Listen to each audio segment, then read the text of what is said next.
Hi guys, so now I'm going to go over the results of the gummy bear experiment. And so just so you know, again, osmosis is when water molecules, there's more of them in one area and they want to travel to an area where there's less water molecules because they want to diffuse evenly.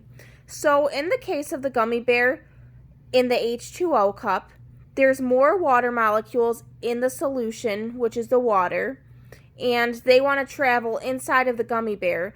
Now, this causes the gummy bear to expand and get larger. So that's why the H2O gummy bear was the largest one.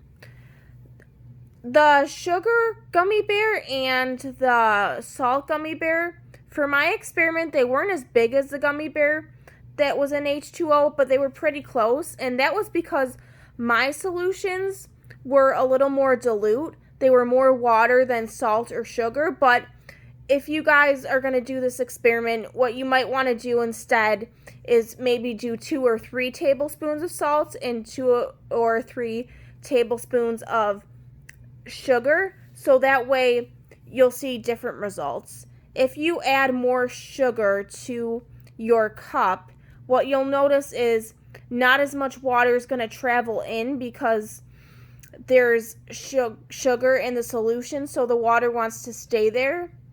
And with the salt, you might notice is that the gummy bear is actually going to shrink because there will be more water in the gelatin gummy bear than the salt solution, so the water will actually move out of the gummy bear.